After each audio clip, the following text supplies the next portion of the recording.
If you're 65 or older in Canada, you're probably still paying 5 separate bills that the law says you don't have to, and together, they're quietly draining more than $3,000 a year out of your pocket. Stay with me to number 5 because that's the one almost everyone gets completely backwards.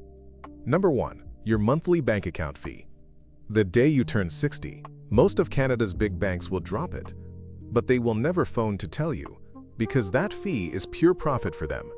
Look at the numbers. CIBC's Smart Account normally costs $16.95 a month for unlimited transactions, completely free for customers 65 and over, which is $203.40 back every year from that one account alone. TD waives the fee on its everyday checking account at 60, where you'd otherwise pay $10.95, and you still keep 25 debit transactions and unlimited Interac e-transfers.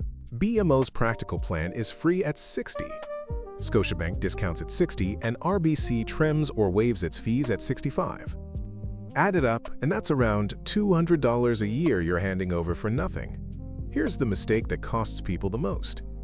They assume the discount is automatic. Sometimes it is if you already receive OAS or GIS. A few banks waive the fee on their own, but most of the time you have to ask, out loud, in person. Take Gerald in Hamilton.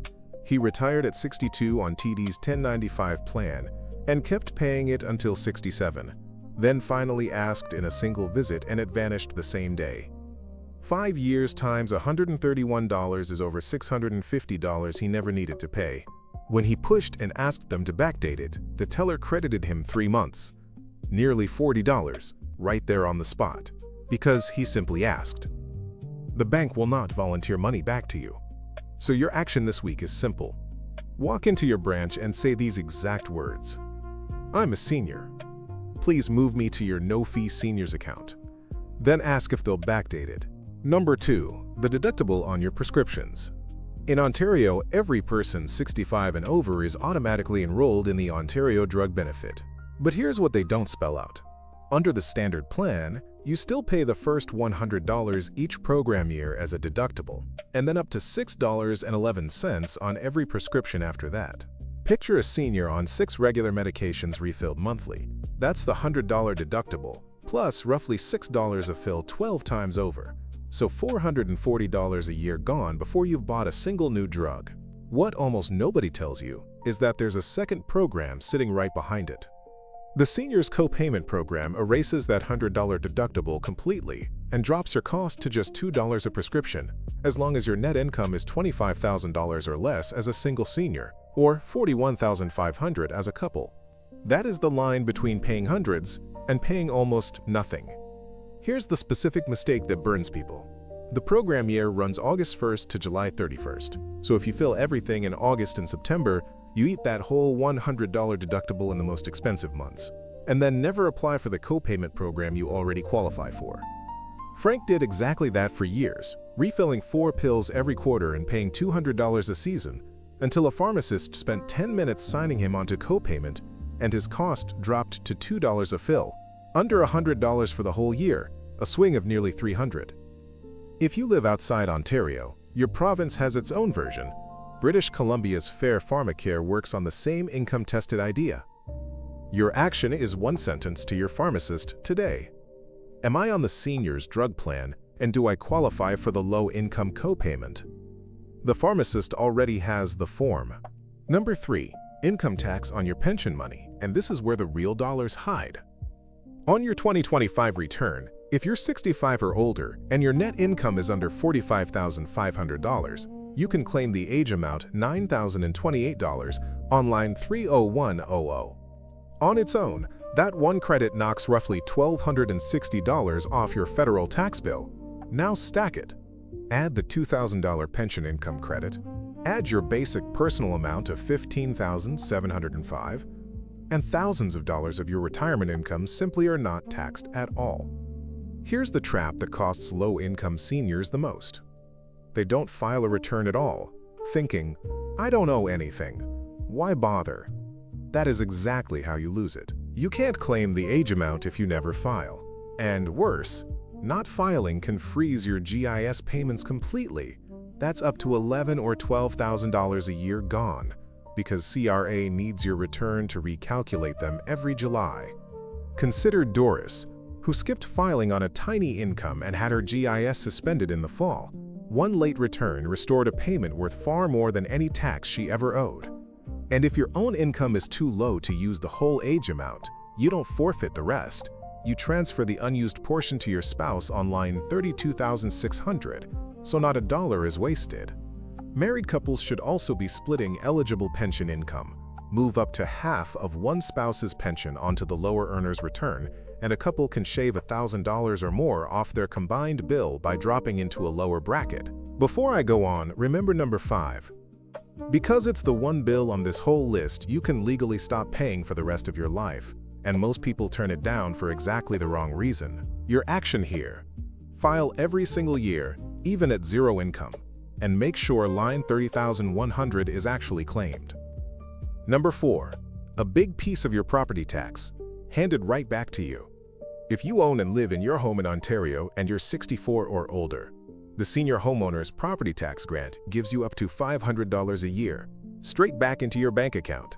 But watch this, you don't apply on a separate form. You claim it through the on-ben application filed with your tax return, which is the exact reason the seniors who skip filing miss it, year after year.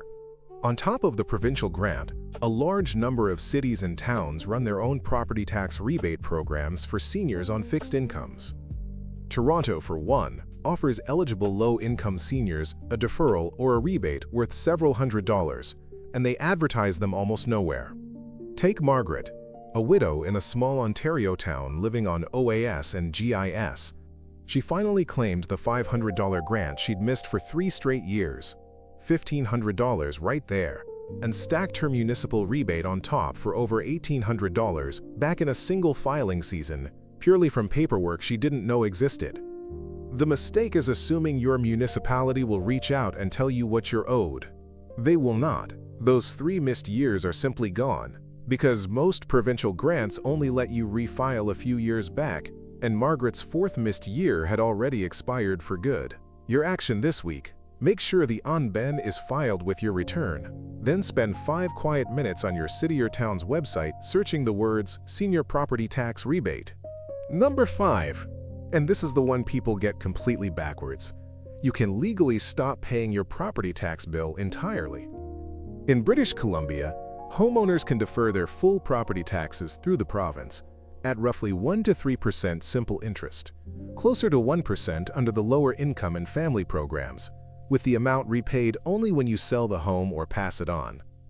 Alberta's Seniors Property Tax Deferral does the same for homeowners 65 and up, as a low-interest loan against your home. New Brunswick runs its own deferral program too. Now here is why people get this so wrong. They hear the word deferral, and they panic. I don't want to lien on my house, I don't want to steal from my kids, inheritance. So instead they drain their savings account, or worse, put a $4,000 tax bill on a credit card charging 19%. That's $760 of interest in a single year, just to avoid deferring it at 1 or 2, which would have cost $40 to $80. Stop and think about that gap. The credit card costs you nearly 10 times more than the government program. Your home is very likely rising in value faster than that little bit of interest is adding up. One BC couple with a $4,000 annual bill deferred it and kept that cash for their day-to-day living for a decade, $40,000 they didn't have to find, while their house climbed roughly $200,000 in value over the same stretch. The deferred balance plus interest came to about $44,000. Against a home worth hundreds of thousands more, it barely dented what their children inherited. Your children still inherit the home, minus a small, cheap loan that in most cases is a tiny fraction of what the property is now worth. This is quite literally one of the cheapest sources of money anywhere in the country, and raw fear talks seniors out of it every single year. Your action: call your provincial property tax office and ask one question: what deferral program do I qualify for? You may never write a property tax check again. So here's the one thing to actually do this week. Don't try to tackle all 5 at once. Pick up the phone and call your bank to waive that monthly fee. It's the fastest win, it takes 10 minutes. And once you see it work, you'll trust that the other 4 are just as real. Then go down the list, one call at a time. If this helped you, subscribe and share it with one person over 65 you care about. Because the ones who never hear this just keep paying.